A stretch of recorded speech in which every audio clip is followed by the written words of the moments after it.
Good morning everyone. आजच्या video लेक्चरमध्ये आपल्या सर्वांचं स्वागत आहे. आज आपण भूमी किंवा जमीन सुधारणा हा टॉपिक बघणार आहोत.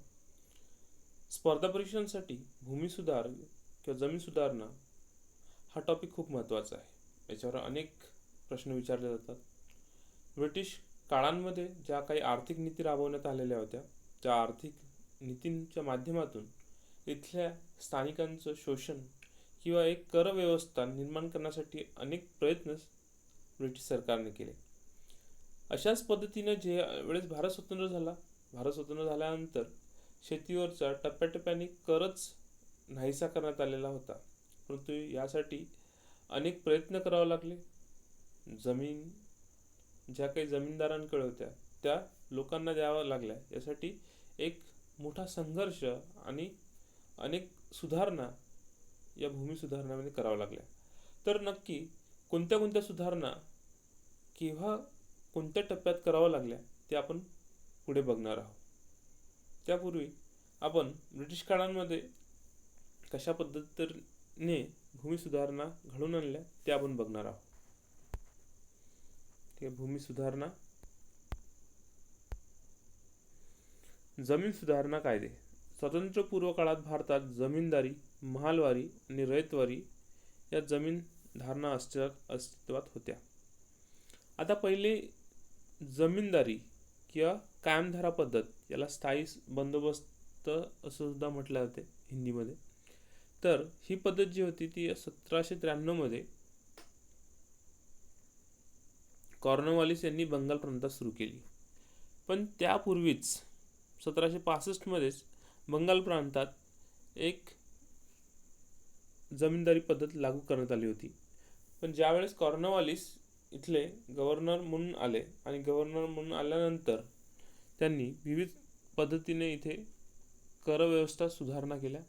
त्यातला सर्वात महत्त्वाचा कर होता, ज्या काही जमिनी होत्या, कसणारे जे काही कुळ होते, लोक होते, त्यांच्या माध्यमातून सरकारला एक स्थायी कर व्यवस्था निर्माण करण्यासाठी कॉर्नवॉलिसने प्रयत्न केले. तर ही कॉर्नवॉलिसनी सुरू केलेली पद्धत भारतामध्ये 1793 मध्ये लागू करण्यात आली होती बंगाल प्रांतात. यात गावाचा जमीन महसूल गोळा करण्याचा हक्क लिलाव पद्धतीने दिला जायचा. म्हणजे एखाद्या गावाचा जर कर आपल्याला घ्यायचा असेल तर त्याच्यावर लिलाव पद्धत चालायची. लिलाव पद्धतीमध्ये जो जास्त रक्कम लिलाव पद्धतीमध्ये सांगेल किंवा बोलेल त्यालाच त्या गावची जमीनदारी दिली जायची. तशा पद्धतीनं कर गोळा केला जायचा. ती व्यक्ती महसूल किंवा शेतसारा वसूल करून सरकारी खजिन्यात भरत असे. आता हा शेतसारा होता किती? ठीक आहे. तर हा शेतसारा होता 10/11. 10/11 हा एवढा जो भाग होता, हा एवढा भाग सरकारकडे किंवा ब्रिटिशांकडे एकूण कराचा जमा करावा लागत होता आणि जमीनदाराकडे स्वतःकडे 1/11 इतका भाग स्वतःकडे जमीनदार ठेवत होते.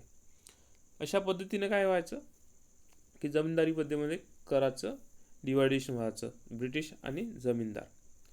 परंतु यामध्ये गावाची जी मालकी आहे ती शेतकऱ्यांकडे काढून आता फक्त जो जमीनदार आहे त्याला ती जमीन देत होती. आणि याचा जो कालावधी आहे जवळपास 30 वर्षासाठी ही जी जमीनदारी आहे ती एकाच व्यक्तीला दिली जायची. अशा पद्धतीने हे पद्धत चालायची. ठीक आहे. यानंतर रयतवारी पद्धत. ही पद्धत जी आहे थॉमस मुनरो यांनी 1820 मध्ये भारतामधल्या मद्रास प्रांतात सुरू केली. ठीक आहे. 1820 मध्ये रयतवारी पद्धत थॉमस मुनरो यांनी सुरू केली. यात प्रत्यक्ष शेतसारा भरण्याची जबाबदारी जी आहे ती कसणाऱ्या कुळाची होती. जमीनदारी जी पद्धत आहे याच्यामध्ये जे काही ड्रॉबॅक्स होते ते ड्रॉबॅक्स भरून काढण्यासाठी रयतवारी पद्धती लागू करण्यात आली होती. जमीनदारी पद्धतीमध्ये बघतो आपण की जमीन एका गावातली जी जमीन आहे त्याचा पूर्ण मालकी हक्क कोणाला दिला जायचा? जमीनदाराला. परंतु रयतवारी पद्धतीमध्ये बदल होता. रयतवारी पद्धतीमध्ये आता एका जमीनदाराला हक्क न देता तिथले जे काही कूड असेल, शेतकरी असेल, यांना हे जे आहे त्यांना शेतसारा भरण्यासाठी सांगितलं जायचं. अशा पद्धतीने पहिल्यांदाच सरकारने कुळांना किंवा छोट्या शेतकऱ्यांना त्या जमिनीचं मालक मानलं होतं. इथे प्रत्यक्ष ब्रिटिश सरकार आणि त्या शेतकऱ्यांशी संबंध होता, करार संबंधी. ठीक आहे. तर ही पद्धत माउंट स्टुअर्ट एल्फिन्स्टन यांनी मुंबई प्रांतात सुरू केली. ठीक आहे. माउंट स्टुअर्ट एल्फिन्स्टन यांनी काय केलं, मुंबई जो प्रांत होता ज्याच्यामध्ये पश्चिम महाराष्ट्र असेल, गुजरात असेल, कोकण असेल, ठीक आहे, हा जो भाग होता तो रयतवारी पद्धतीमध्ये आणण्यात आलेला होता. यानंतर जी पद्धत आहे त्या पद्धतीमध्ये ही पद्धत आहे महालवाडी. तर ही पद्धत जी आहे प्रथम आग्रा व औंध प्रांतात सुरू करण्यात आली होती. त्यानंतर ती पंजाबमध्ये 1822ला सुरू करण्यात आली.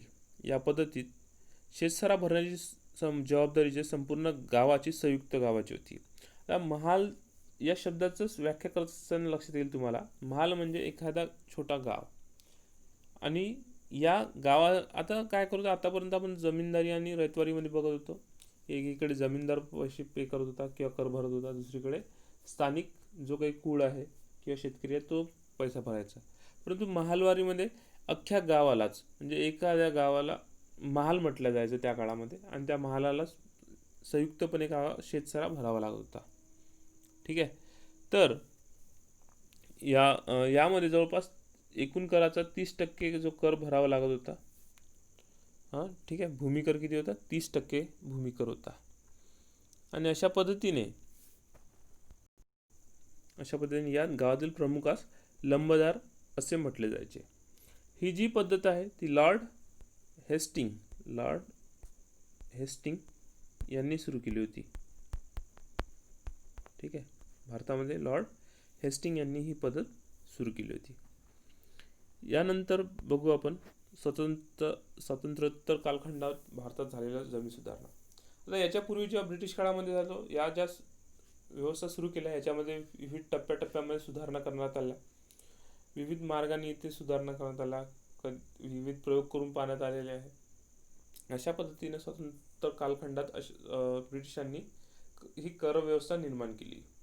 आता जेव्हा भारत स्वतंत्र झाला, 1947 नंतर जेव्हा भारत स्वतंत्र झाला, तर स्वतंत्र झाल्यानंतर भारतामध्ये कोणत्या पद्धतीच्या कर व्यवस्था राबवावं की राबवू नये यासाठी प्रयत्न केले गेले.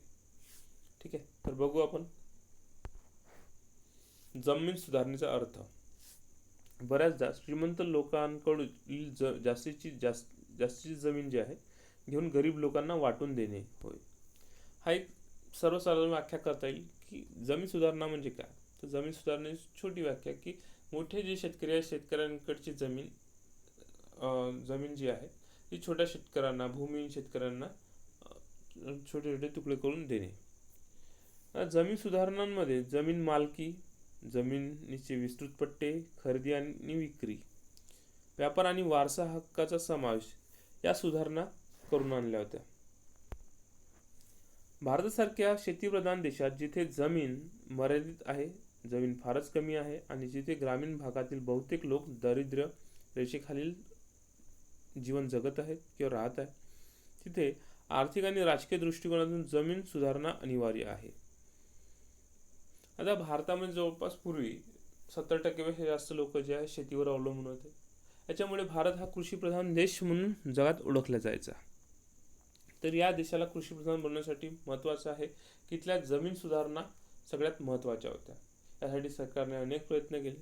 ते बघूच आपण कोणत्या कोणत्या पद्धतीने राजकीय असेल, सांस्कृतिक, आर्थिक सगळ्या दृष्टिकोनातून शेतकऱ्यांचा विचार करण्यात आला, कृषी प्रधान देशाचा विचार करण्यात आला आणि अनेक उपाययोजना, अनेक समित्यांच्या माध्यमातून जमीन सुधारणा घडवून आणल्या.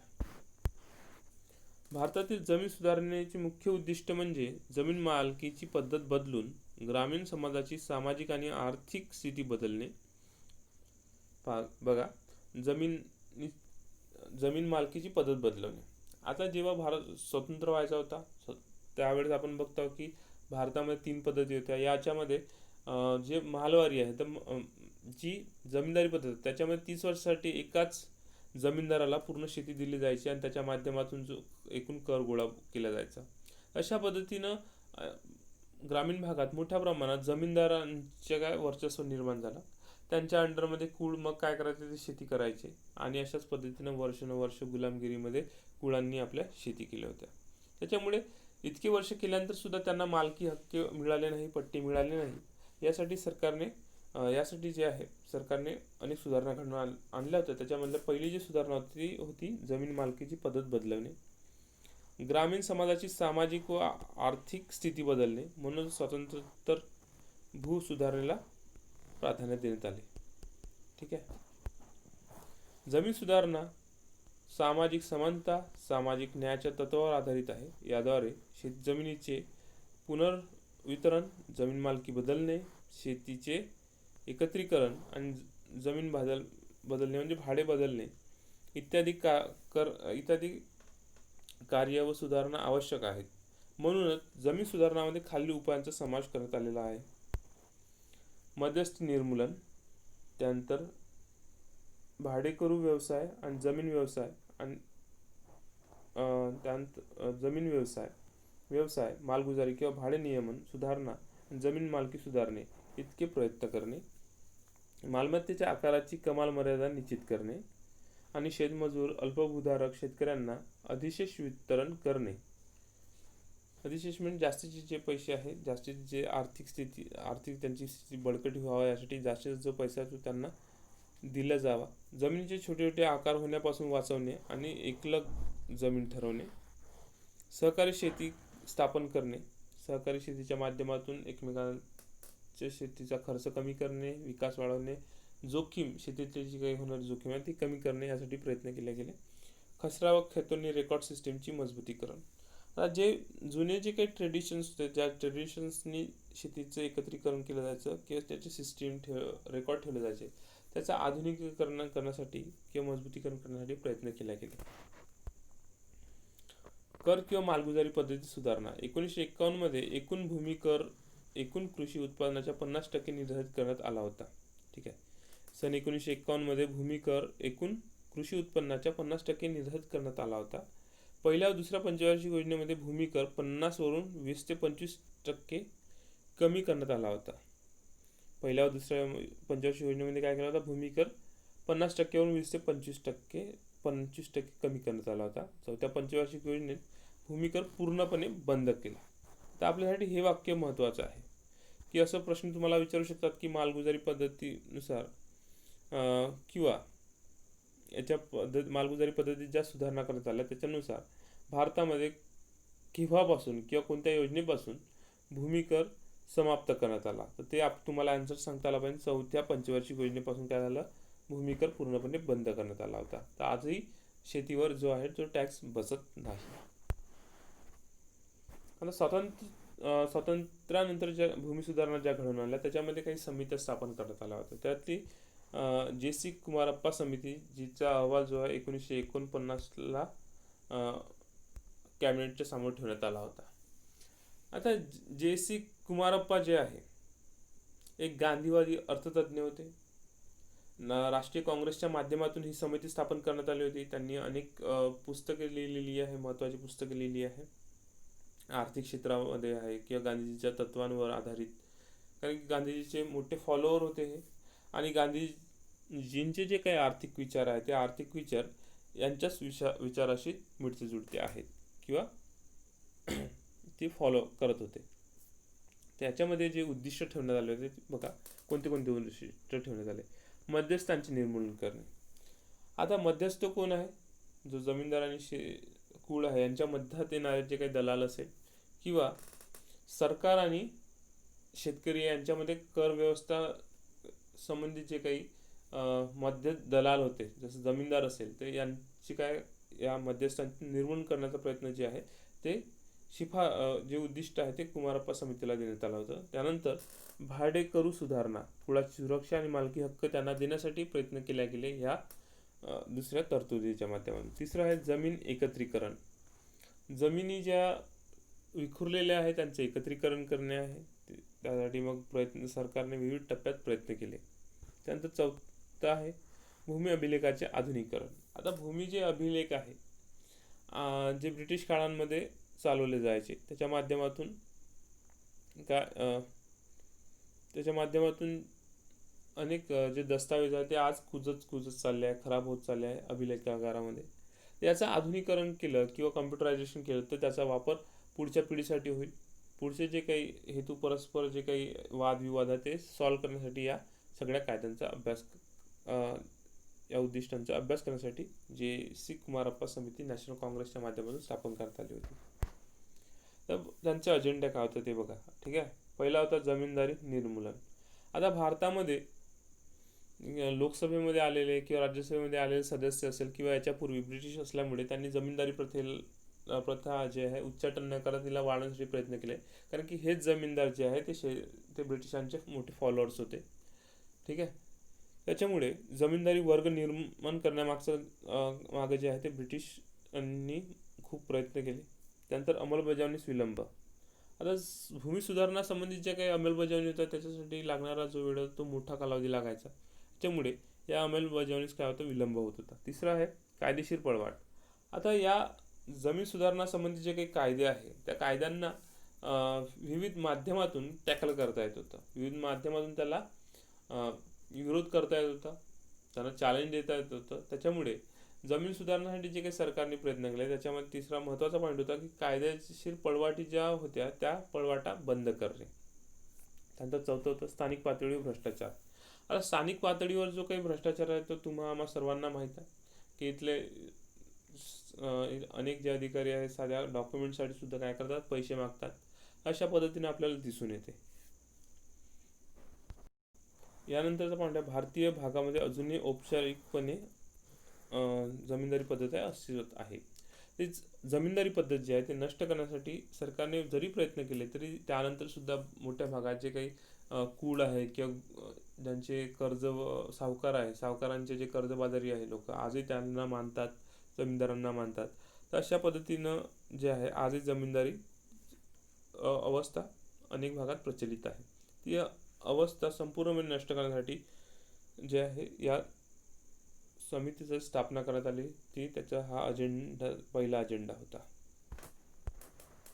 दुसरा होता भाडेकरू सुधारणा. आता जे काही खुडं जे जमीनदाराला पैसे द्यायचे वर्षानुवर्ष जे काही त्यांच्या कुळांच्या ज्या पिढ्या आहे त्यांनी विविध कारणासाठी कर्ज घेतले. ते कर्जाचं चक्रवाढ झालं आणि चक्रवाढीच्या माध्यमातून जे आहे त्यांची किंमत वाढत गेली आणि अशा माध्यमातून जमीनदाराच्या हातात सामान्य शेतकऱ्यांच्या जमिनी आल्या.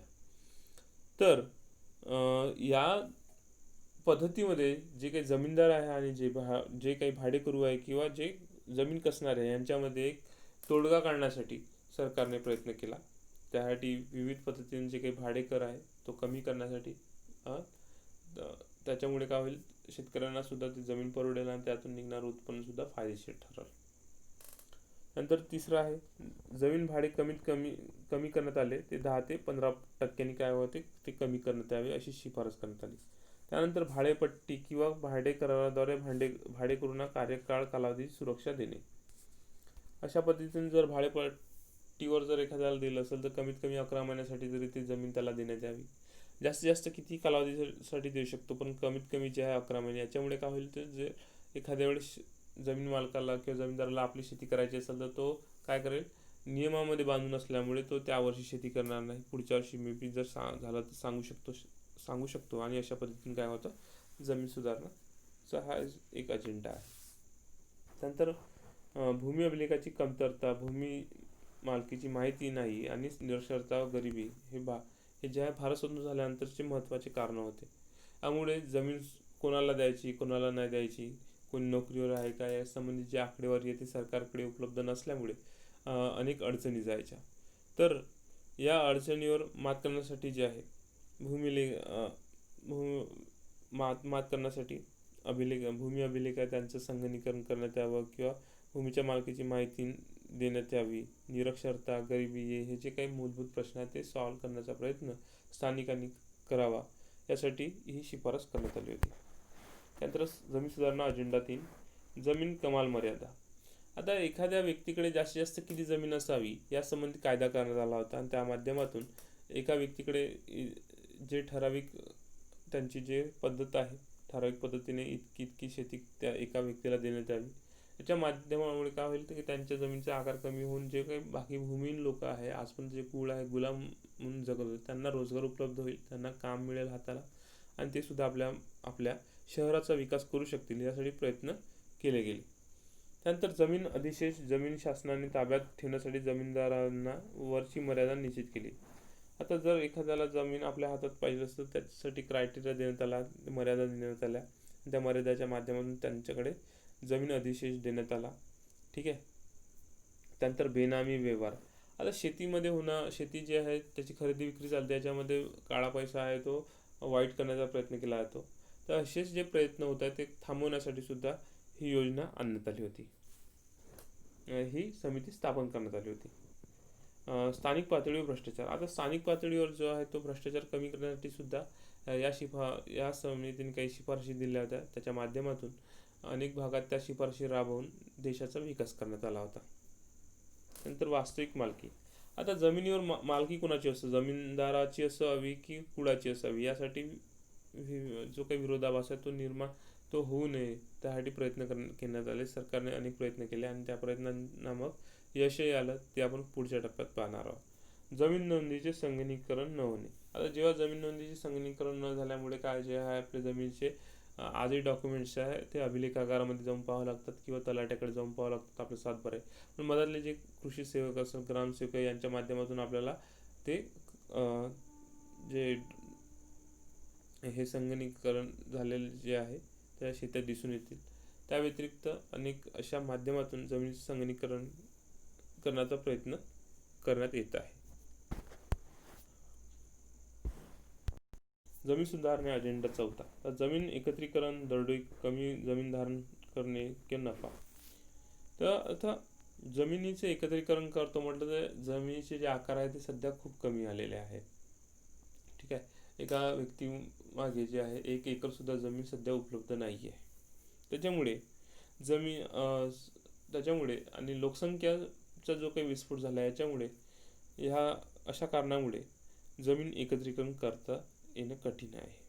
यांत्रिकीकृत शेतीची कमतरता. आता भारतामध्ये जे आहे तर यांत्रिकीकृत शेती केली जात नाही. पारंपरिक ट्रेडिशनल बैल आणि बंडी असेल किंवा त्याचे वखर असेल, नांगर असेल, या पद्धतीने काय केलं जाते शेती केली जाते. तर ही यांत्रिकीकरणाची जी कमतरता आहे याच्यामुळे काय होतं ते देशाचा विकास किंवा आपला त्या शेतकऱ्यांचा विकास होण्यापासून परावृत्त होतो. कृषी उत्पादन क्षमता वाढवणे. आता कृषी उत्पादन क्षमता आहे, दिवसेंदिवस नवीन नवीन बियाणे आल्या, संकरित बियाणे आल्या, यांच्या माध्यमातून खते आलेली आहे.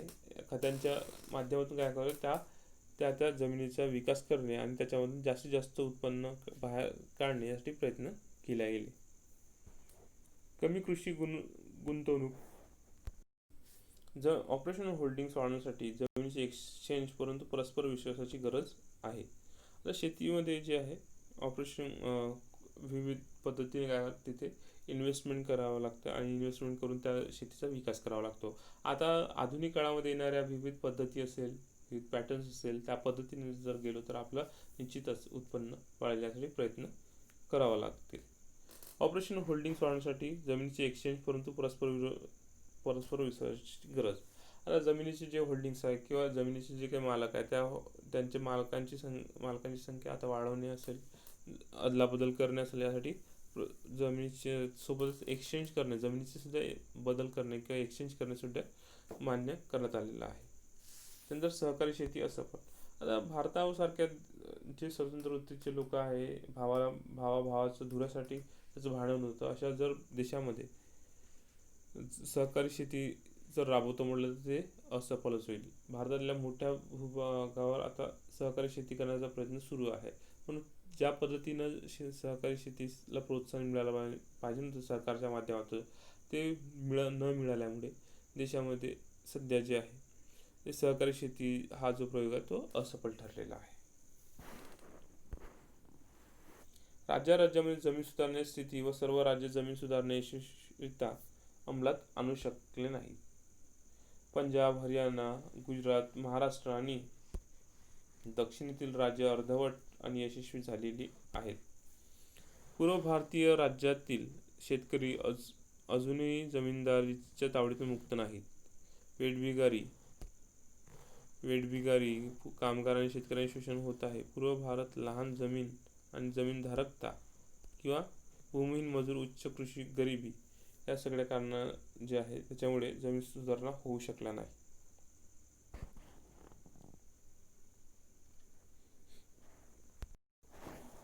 अशा पद्धतीनं जमीन सुधारण्यासाठी जे काही राज्य आहे, पंजाब, हरियाणा, गुजरात, महाराष्ट्र आणि दक्षिण हे जे महत्त्वाचे राज्य आहेत त्यांनी काय केलं, जमीन सुधारणा योग्य पद्धतीने लाभवल्या. दक्षिण भारतात सुद्धा अनेक ठिकाणी जमीन सुधारणाचे प्रयोग करण्यात आले. जमीन सुधारणा घडवून तिथले शेती विकसित करण्यात आली. ठीक आहे.